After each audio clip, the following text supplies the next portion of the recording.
أعوذ بالله من الشيطان الرجيم.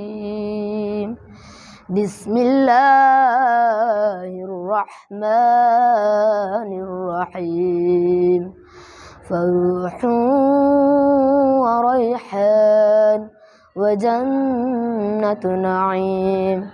وأما إن كان من أصحاب اليمين فسلام لك من أصحاب اليمين.